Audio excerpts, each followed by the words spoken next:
గురువుగారు, కోర్టు, విడాకులు అంటూ దాని చుట్టూ తిరిగేసరికే చాలామందికి జీవితమంతా అయిపోతుంది.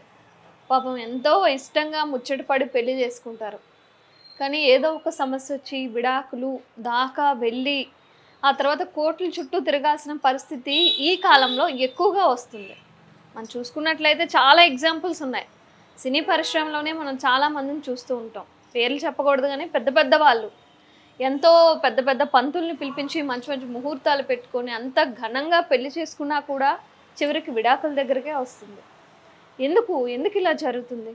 ఈ విడాకులు, ఈ కోర్టు, ఈ సమస్యలన్నీ లేకుండా ఉండాలి. వీటికి పరిష్కారం ఏమై ఉంటుంది? ఓం నమ శివాయ. ఇప్పుడు ఈ కోర్టు సమస్యలు అంటే దీంట్లో చాలా ఉన్నాయి. దీంట్లో భార్యాభర్తల విడాకులు ఉన్నాయి. తర్వాత కుటుంబాలను బట్టి ఆస్తు గొడవలతో వచ్చే కోర్టు సమస్యలు ఉన్నాయి. భార్యాభర్తల మధ్యలో కోర్టు సమస్యలు ఎలా ఉంటాయంటే, వాళ్ళు మంచి మంచి సంబంధాలు చూసుకొని, మంచి ముహూర్తం చూసుకొని, గమ్యం చూసుకొని వాళ్ళు ఆ లగ్నాన్ని చేసుకుంటారు. కళ్యాణం చేసుకున్న తర్వాత వాళ్ళ ఇళ్ళల్లో వాళ్ళకే పడకుండా పోవటానికి కొన్ని మిస్టేక్స్ ఉంటాయి. అవి ఎలా అంటే జాతక రీతిలో వచ్చినవి కొన్ని ఉంటాయి. అవి ఆ ఆస్తి కోసము, ఆ అమ్మాయి అందం ఐశ్వర్యం కోసమో, లేదా అబ్బాయి ఐశ్వర్యం అందం కోసమో, వాళ్ళు స్వార్థం కోసం చిన్న మిస్టేక్ను కూడా దాన్ని సరి చేసుకొని వాళ్ళు శాంతి చేపించుకున్నాంలే అనే ఒక మాటని చెప్పుకొని ఆ ఒక్క సంతోషాన్ని కలుపుకోవడం కోసం వధూవరుల్ని ఒకటి చేయించే ఒక ప్రక్రియ జరుగుతుంది. అప్పుడు ఆ దోషం ఏమవుతుందంటే, వాళ్ళకి రాను రాను ఆ ప్రభావం పడిన తర్వాత పెళ్ళైన కొద్ది రోజులకే ఆ ఎఫెక్ట్ చూపిస్తుంటుంది. అది పిల్లలు లేకుండా పోవడమో, లేకుంటే కొన్ని చికాకులు కలగడమో, దీన్ని కొన్ని ఎఫెక్టులు చూపించినప్పుడే ఇద్దరి మధ్యలో విరోధం పెరిగి కోర్టు దాకపోయే అవకాశం విడాకులు తీసుకునే కాడికి వస్తుంది.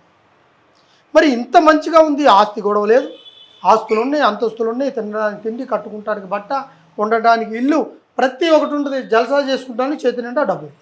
మరి అన్నీ ఉండి కూడా వాళ్ళు ఎందుకు ఈ విధంగా జరుగుతున్నాయి అంటే, కొన్ని శాస్త్ర ప్రకారం జరగాల్సిన విధానం ప్రకారం జరగకపోయినా, లేదా దాంట్లో చెడు దోషాలు ఏవైనా ఉన్నా, అది స్త్రీలో కానీ పురుషుల్లో కానీ ఏవి ఉన్నా ఆ ఇద్దరిలో ఒకరిని కదిలింపు చేస్తాయి.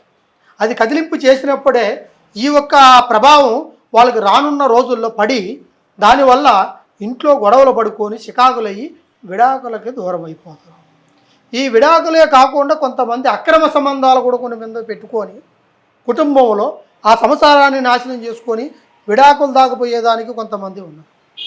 కొంతమంది వేరే వ్యక్తి మీద ఇష్టం పెంచుకొని ఈ భర్త దగ్గర ఉండి మళ్ళీ ఆ భర్తను గురించి వేరే వ్యక్తి గురించి ఆలోచించడం, అది పురుషుడు కావచ్చు, స్త్రీ కావచ్చు, ఇట్లా ఆలోచించే దానివల్ల కూడా కొన్ని విడాకులు రావడానికి కారణం. ఇట్లా కొన్ని విభాగాలుగా విభజిస్తే దీంట్లో కొన్ని దోషాలే కారణం. ఈ కొన్ని చెడు దోషాల వల్ల మనిషి గుర్తించలేని విధంగా చేసిన చిన్న ప్రాబ్లం వల్ల ఇప్పుడు ఒక గుడికి పోతున్నామంటే మనకి కష్టం వచ్చినప్పుడే గుడి దగ్గరికి పోం, సంతోషం వచ్చినా గుడి దగ్గరికి పోతాం. కానీ కొంతమంది కష్టం వస్తేనే పోతారు. ఆనందం సంతోషం వచ్చి డబ్బు సంపాదిస్తే కొంతమంది పోరు, కొంతమంది దేవుడు ఇస్తూ ఉంటే ఖర్చు పెడతా ఉంటారు. అదే భగవంతుడు ఇచ్చిన ప్రక్రియ. వాళ్ళకి పెట్టాల్సిందే, దేవుడికి పెట్టాల్సింది పెడుతూనే ఉంటారు. అలాగని చూపిస్తున్నారు, అలాగనే పెడుతుంటారు.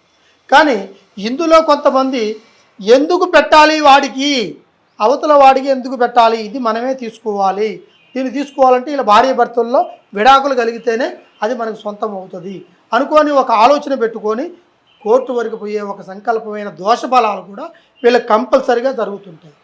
ఇటువంటి దోషాలు కానీ మీకు కంపల్సరిగా ఎవరికైనా జరిగినా, ఎటువంటి కోర్టు సమస్యలు మీకు క్లియర్ కాకపోయినా, లేకుంటే ఆస్తుల విషయంలో క్లియర్ కాకపోయినా, వాటి గురించి మీకు ఎటువంటి సమస్య ఉన్నా ఒక కింద కనబడే కాంటాక్ట్ నెంబర్ని ఒకసారి కాంటాక్ట్ చేయండి. కంపల్సరిగా మీకు దానికి సరైన ఒక పరిష్కారం మీకు అందించి, మీకు ఆ కోర్టు సమస్యలు, భార్యాభర్తల మధ్య గొడవలు, ఈ చికాకులన్నీ తీరిపోయి మీకు ఏ ఇబ్బంది లేకుండా మీ సంసారాన్ని కలగట్టే విధానం. 1000 అబద్ధాలైనా చెప్పి ఒక సంసారాన్ని కలగట్టాలి, 100 అబద్ధాలని చెప్పైనా సరే ఒక పెళ్లి చేయాలన్నారు. అదేవిధంగా అన్ని విధాలుగా మీకు మంచి జరిగేటట్టుగా మా అమ్మవారి ఆశీస్సులు మీకు ఖచ్చితంగా ఉంటాయి. సర్వేజన సుగుణోభవంతు.